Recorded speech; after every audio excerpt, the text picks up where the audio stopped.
Я часто, когда убираю, сталкиваюсь с проблемой. Вначале пылесос отлично убирает, но спустя 2 комнаты сила всасывания у него уже не та. Приходится разбирать и гадать. Дело в наполненности мешка или грязном фильтре. Но есть устройства прозрачные пылесборники, которых всегда на виду. Более того, они еще дадут знать, когда необходимо очищать фильтр. Сегодня я расскажу сразу про 3 таких прибора линейки Easy от компании Bosch. Все 3 устройства отличаются цветом корпуса, комплектацией и потребляемой мощностью. К слову, она у этих моделей 2000, 2400 и 2500 Вт. Проходить со щеткой 10 раз по одному и тому же месту не придется. Но из-за мощных двигателей устройства тихой работой похвастаться не могут. Их уровень шума 81-86 дБ. Как по мне, не критично, учитывая то, что пользуемся мы пылесосом не каждый день. В остальном дизайн, контейнеры, система очистки у них одинаковые, поэтому обо всем детальнее расскажу на примере модели с наименьшей мощностью. Выглядит устройство стильно. Особую привлекательность добавляет насыщенный цвет корпуса. Качество пластика и сборка – все на достойном уровне. Уборка с ним комфортная за счет компактности, легкости и маневренности прибора.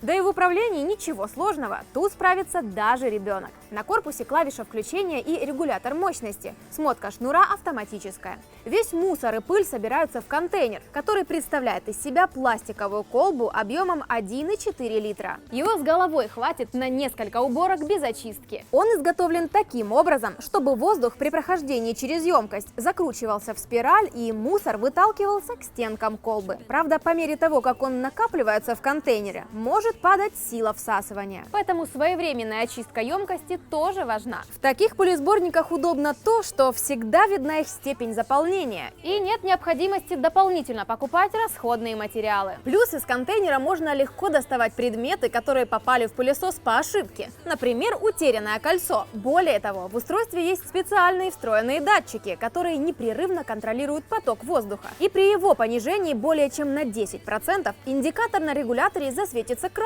Это значит, что необходимо почистить фильтр. Называется технология Smart Sensor Control. А теперь расскажу о системе очистки выходящего воздуха. Тут за это отвечает HEPA-фильтр. Как известно, его эффективность измеряется в способности задерживать мельчайший мусор, будь то пыль или пыльца растений. И чем выше его номер, тем лучше. Например, HEPA-10 может задерживать до 85% микрочастиц.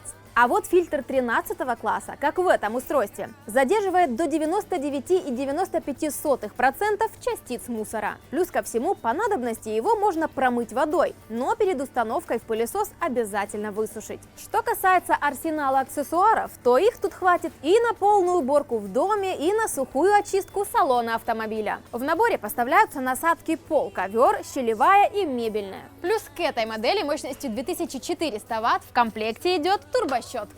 Она с валом, на котором располагаются щетинки. Они предназначены для сбора мусора, вроде волос и шерсти домашних животных. Вращается валик за счет мощного потока воздуха. Все аксессуары пылесосов легко снимаются и очищаются. Что ж, давайте суммируем все вышесказанное. 3 привлекательных по дизайну устройства. Они разной мощности, но все отлично убирают как и гладкий паркет, так и мягкую мебель и шерсть животных с ковра. У пылесборников в виде контейнера множество плюсов. Надежность, практичность и удобство. С управлением этих пылесосов справится даже ребенок, а учитывая их небольшие габариты, сам процесс не будет затруднительным. Ну и, конечно же, радует умеренная цена. Напишите в комментариях, каким пылесосом отдаете предпочтение вы, с мешком-пылесборником или с контейнером. Не забывайте поставить лайк, подписаться на канал и нажать на колокольчик. Также смотрите сравнение роботов-пылесосов и узнайте, как выбрать такое устройство. Пока!